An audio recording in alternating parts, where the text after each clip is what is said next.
Berkshire Hathaway Incorporated 2021 Annual Report.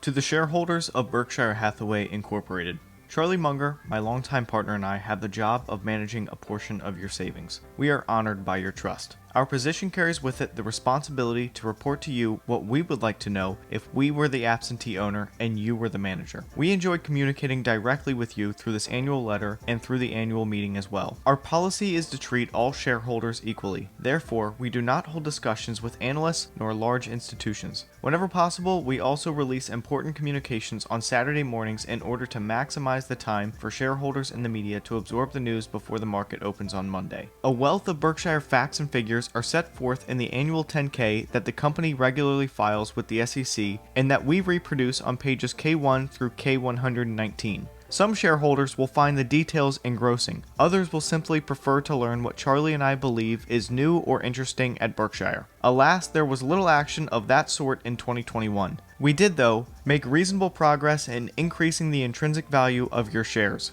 That task has been my primary duty for 57 years, and it will continue to be. What you own.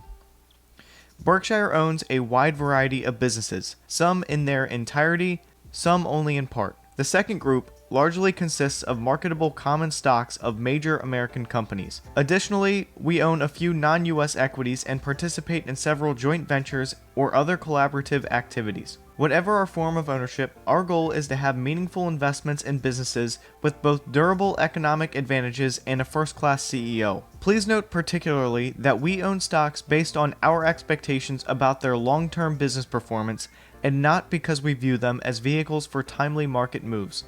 That point is crucial. Charlie and I are not stock pickers, we are business pickers. I make many mistakes. Consequently, our extensive collection of businesses includes some enterprises that have truly extraordinary economics, many others that have good economic characteristics, and a few are marginal. One advantage of our common stock segment is that on occasion it becomes very easy to buy pieces of wonderful businesses at wonderful prices. That shooting fish in a barrel experience is very rare in negotiated transactions and never occurs en masse. It is also far easier to exit from a mistake when it has been made in the marketable arena. Surprise, surprise. Here are a few items about your company that often surprise even seasoned investors. Many people perceive Berkshire as a large, somewhat strange collection of financial assets. In truth, Berkshire owns and operates more US-based infrastructure assets classified on our balance sheet as property, plant, and equipment than are owned and operated by any other American corporation. That supremacy has never been our goal. It has, however, become a fact. At year-end, those domestic infrastructure assets were carried on Berkshire's balance sheet at $158 billion. That number increased last year and will continue to increase. Berkshire always will be building. Every year, your company makes substantial federal income tax payments. In 2021, for example, we paid $3.3 billion, while the US Treasury's reported total corporate income tax receipts of $402 billion. Additionally, Berkshire pays substantial state and foreign taxes. I gave at the office is an unassailable assertion when made by Berkshire shareholders. Berkshire's history vividly illustrates the invisible and often unrecognized financial partnership between government and American businesses. Our tale begins in 1955 when Berkshire Fine Spinning and Hathaway Manufacturing agreed to merge their businesses. In their request for shareholder approval, these vulnerable New England textile companies expressed high hopes for the combination. The Hathaway solicitation, for example, assured its shareholders that the combination of the resources and managements will result in one of the strongest and most efficient organizations in that textile industry. That upbeat view was endorsed by the company's advisor, Lehman Brothers. Yes, that Lehman Brothers. I'm sure it was a joyous day in both Fall River, Berkshire, and New Bedford, which is Hathaway, when the unions consummated. After the band stopped playing and the bankers went home, however, the shareholders reaped a disaster. In the 9 months following the merger, Berkshire's owners watched the company's net worth crater from $51.4 million to $22.1 million. In part, this decline was caused by stock repurchases, ill-advised dividends, and plant shutdowns. But 9 years of effort by managing thousands of employees delivered an operating loss as well. Berkshire's struggles were not unusual. The New England textile industry had silently entered an extended and non-reversible death march. During the 9 post-merger years, the U.S. Treasury suffered as well from Berkshire's troubles. All told, the company paid the government only $337,359 in income tax during that period, a pathetic $100 per day. Early in 1965, things changed. Berkshire installed a new management that redeployed available cash and steered all essential earnings into a variety of good businesses, most of which remained good through the years. Coupling reinvestments of earnings with the power of compounding worked its magic and shareholders prospered. Berkshire owners, it should be noted, were not the only beneficiary of that course correction. Their silent partner, the U.S. Treasury, proceeded to collect tens of billions of dollars from the company in income tax payments. Remember that $100 daily? Now Berkshire pays roughly $9 million daily to the Treasury.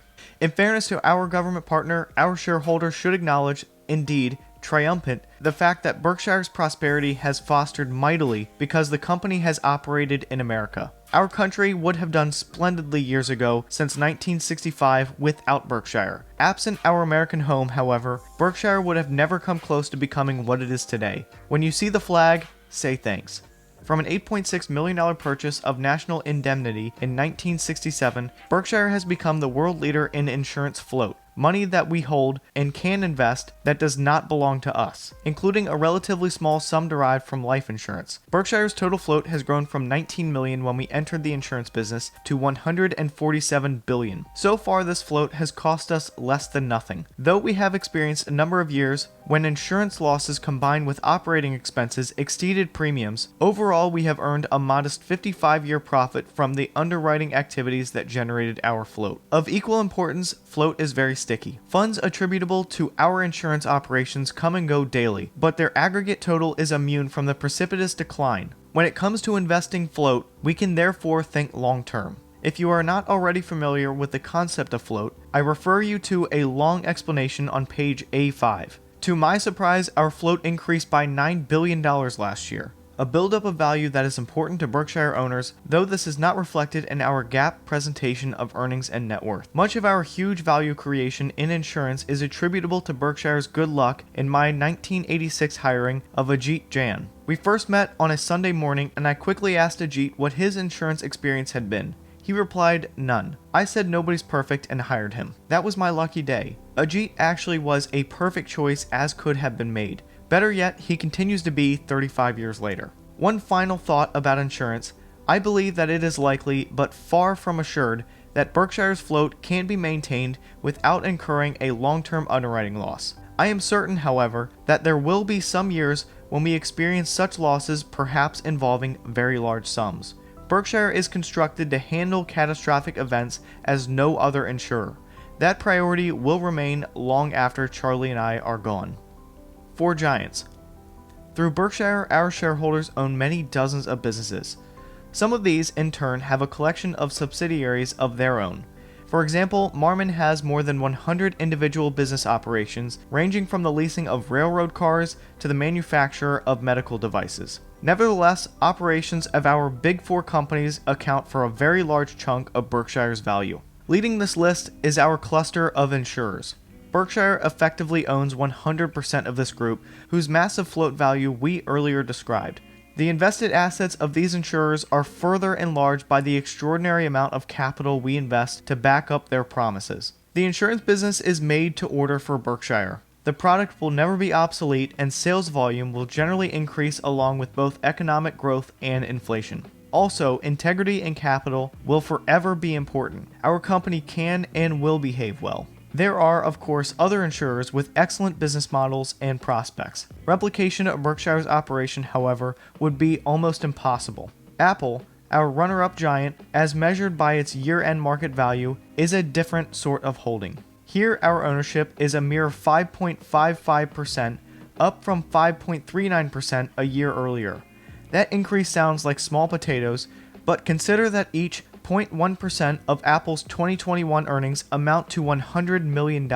We spent no Berkshire funds to gain our accretion. Apple's repurchases did the job. It's important to understand that only dividends from Apple are counted in the GAAP earnings Berkshire reports, and last year, Apple paid us $785 million of those. Yet, our share of Apple's earnings accounted to be a staggering $5.6 billion. Much of what the company retained was used to repurchase Apple shares. an act we applaud. Tim Cook, Apple's brilliant CEO, quite properly regards users of Apple products as his first love, but all of his other constituencies benefit from Tim's managerial touch as well. BNSF, our third giant, continues to be the #1 artery of American commerce, which makes it an indispensable asset for America as well as Berkshire. If the many essential products BNSF carries were instead hauled by truck, America's carbon emissions would soar. The railroad had a record earnings of $6 billion in 2021. Here it should be noted that we are talking about the old-fashioned sort of earnings that we favor, a favor calculated after interest, taxes, depreciation, amortization, and all other forms of compensation. Our definition suggests a warning. Deceptive adjustments to earnings, to use a polite description, have become both more frequent and more fanciful as stocks have risen. Speaking less politely, I would say that bull markets breed below V8 bull.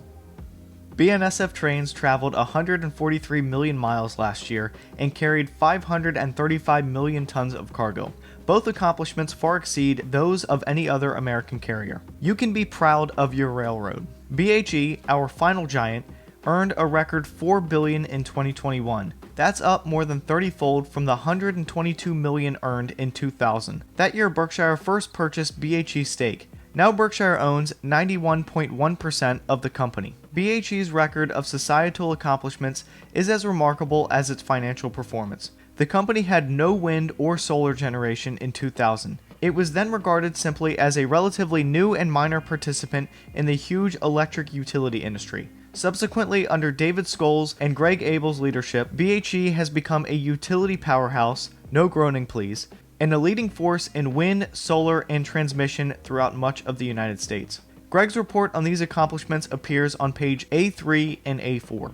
The profile you will find is not in any way one of those currently fashionable greenwashing stories. BHE has been faithfully detailing plans and performance in renewables and transmissions every year since 2007. To further review this information, visit BHE's website at brkenergy.com. There you will see the company has long been making climate-conscious moves that soak up all of its earnings. More opportunities lie ahead. BHE has the management, the experience, the capital, and the appetite for the huge power projects that our country needs. Now let's talk about investments we don't control. A list that again references Apple. Below we list our 15 largest equity holdings, several of which are selections of Berkshire's two longtime investment managers, Todd Combs and Ted Welcher. At year's end, this valued pair had a total authority in respect to $34 billion of investments, many of which do not meet the threshold value we use in the table. Also, a significant portion of the dollars that Todd and Ted manage are lodged in various pension plans of Berkshire's own businesses, with the assets of these plans not included in the table.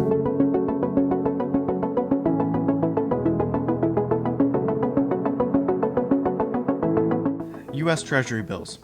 Berkshire's balance sheet includes $144 billion of cash and cash equivalents, excluding the holdings of BNSF and BHE. Of this sum, $120 billion is held in U.S. Treasury bills, all maturing in less than a year. That stake leaves Berkshire financing about half of 1% of the publicly held national debt. Charlie and I have pledged that Berkshire, along with our subsidiaries other than BNSF and BHE, will always hold more than $30 billion of cash and cash equivalents. We want your company to be financially impregnable and never depend on the kindness of strangers, or even that of friends. Both of us like to sleep soundly, and we want our creditors, insurance claimants, and you to do so as well. But $144 billion? That imposing sum, I assure you, is not some deep deranged expression of patriotism. Nor have Charlie and I lost our overwhelming preference for business ownership. Indeed, I first manifested my enthusiasm for that 80 years ago, on March 11, 1942, when I purchased 3 shares of City Services preferred stock.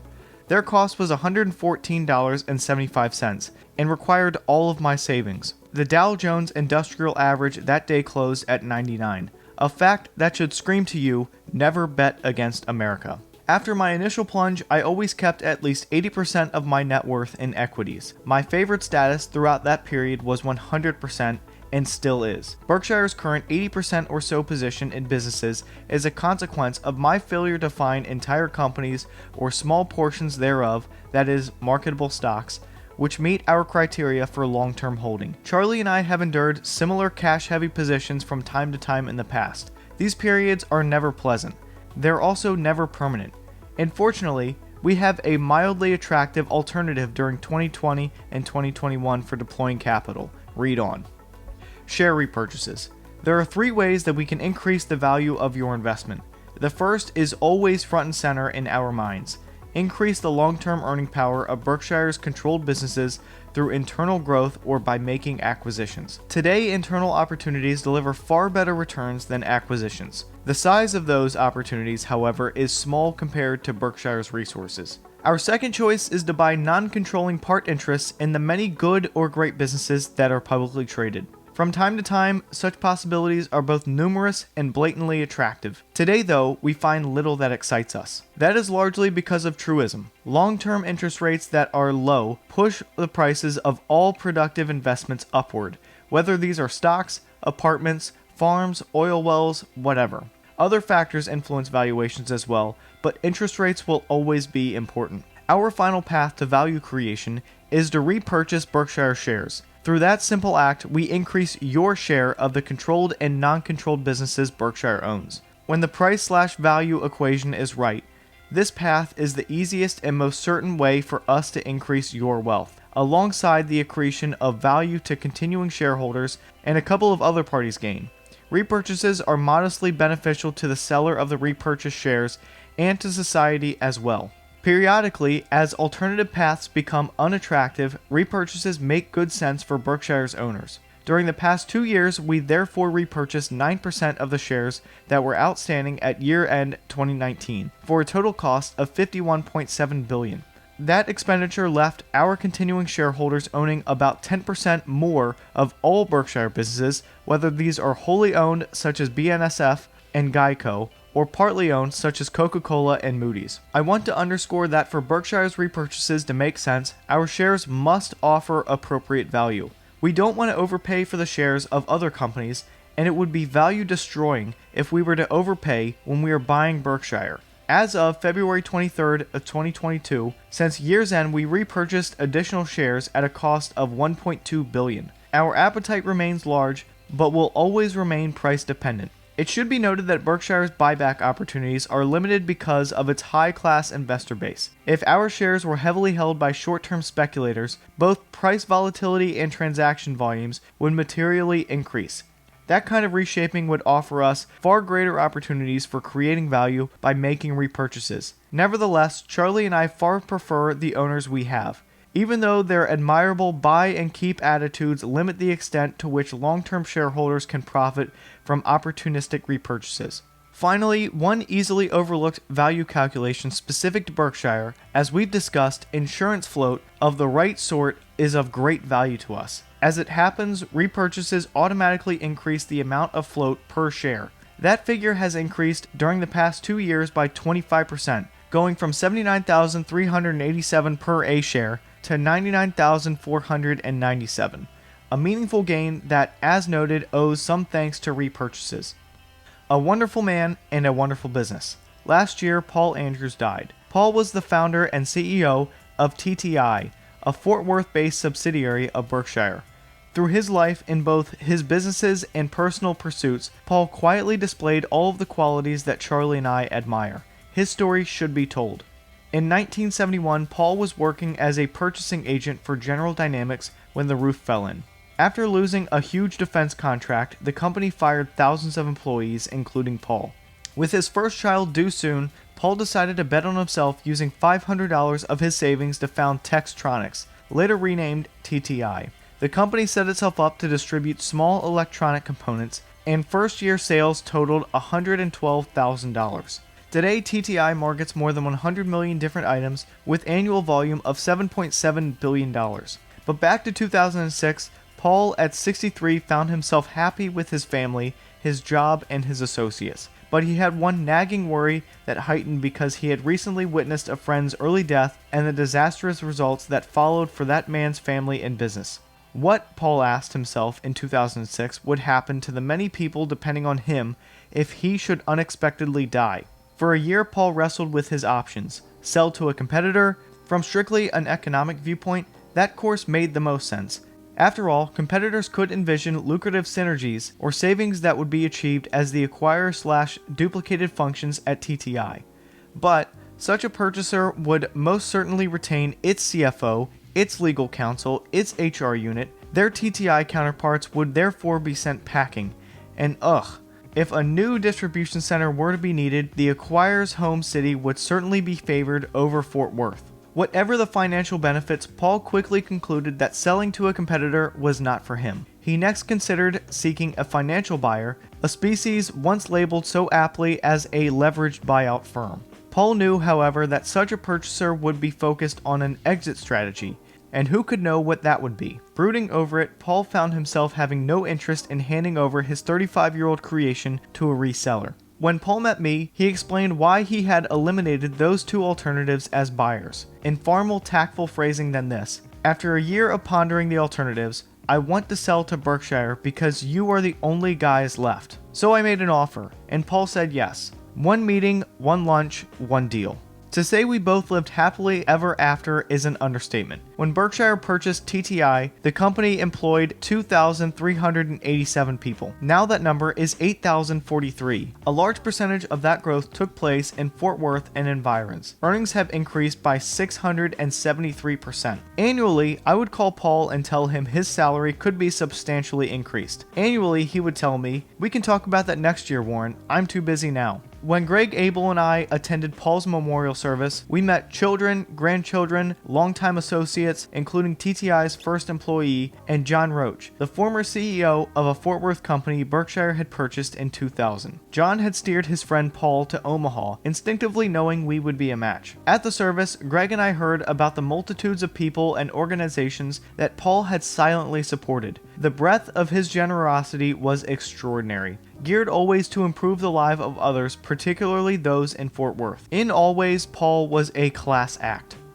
Good luck, occasionally extraordinary luck, has played its part at Berkshire. If Paul and I had not enjoyed a mutual friend, John Roach, TTI would not have found its home with us. But that ample serving of luck was only the beginning. TTI was soon to lead Berkshire to its most important acquisition. Every fall, Berkshire directors gather for a presentation by a few of our executives. We sometimes choose a site based on the location of a recent acquisition. By that means, allowing directors to meet the new subsidiary's CEO and learn more about the acquiree's activities. In the fall of 2000, we consequently selected Fort Worth so that we could visit TTI. At that time, BNSF, which also had Fort Worth as its hometown, was the third largest holding among our marketable equities. Despite that large stake, I had never visited the railroad's headquarters. Deb Bosnick, my assistant, scheduled our board's opening dinner for October 22nd. Meanwhile, I arranged to arrive earlier that day to meet Matt Rose, CEO of BNSF, whose accomplishments I had long admired. When I had made the date, I had no idea that our get-together would coincide with BNSF's third quarter earnings report, which was released late on the 22nd.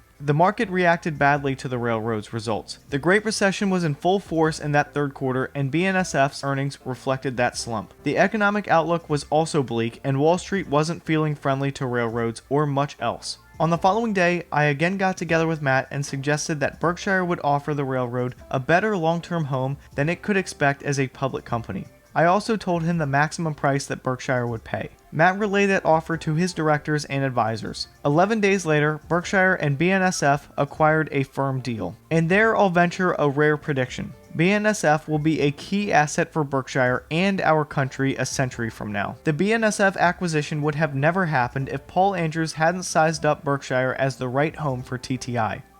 Thanks.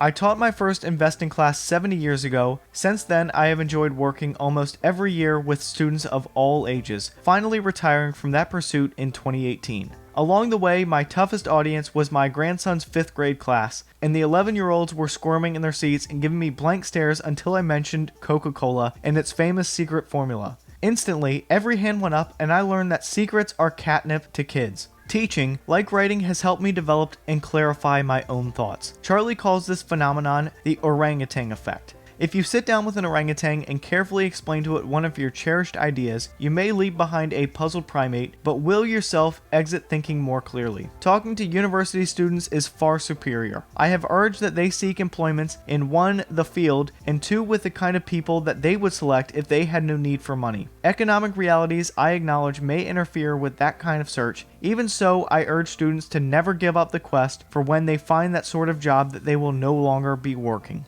Charlie and I find ourselves following that liberating course after a few early stumbles. We both started as part-timers at my grandfather's grocery store. Charlie in 1940 and I in 1942. We were assigned boring tasks and paid little, definitely not what we had in mind. Charlie later took up law and I tried selling securities. Job satisfaction continued to elude us. Finally, at Berkshire, we found what we love to do. With very few exceptions, we have now worked for many decades with people whom we like and trust. It's a joy in life to join with managers such as Paul Andrews or Berkshire's families I told you about last year. Our home office, we employ decent and talented people, no jerks. Turnover averages perhaps 1 person a year. I would like to, however, emphasize a further item that turns our jobs into fun and satisfaction. Working for you. There is nothing more rewarding to Charlie and me than enjoying the trust of individual long-term shareholders who for many decades have joined us with the expectation that we would be a reliable custodian of their funds. Obviously, we can't select our owners as we could do if our form of operation were a partnership. Anyone can buy shares of Berkshire today with the intention of soon relisting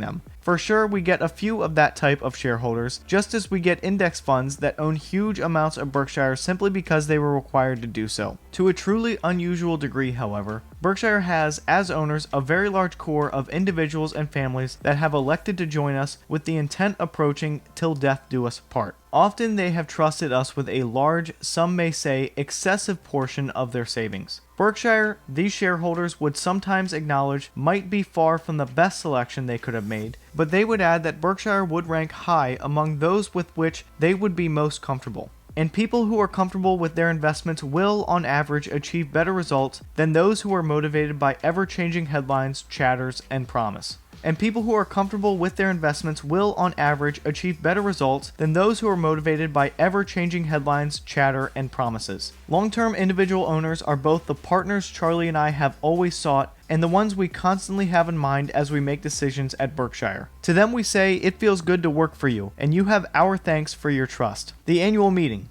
Clear your calendar. Berkshire will have its annual gathering of capitalists in Omaha on Friday, April 29th through Sunday, May 1st. The details regarding the weekend are laid out on pages A1 to A2. Omaha eagerly awaits you as I do. I'll end this letter with a sales pitch. Cousin Jimmy Buffett has designated a pontoon party boat that is now being manufactured by Forest River, a Berkshire subsidiary. The boat will be introduced on April 29th at our Berkshire Bazaar of Bargains. And for 2 days only, shareholders will be able to purchase Jimmy's masterpiece at a 10% discount. Your bargain hunting chairman will always be buying a boat for his family to use. Join me. February 26th, 2022. Warren E. Buffett, Chairman of the Board.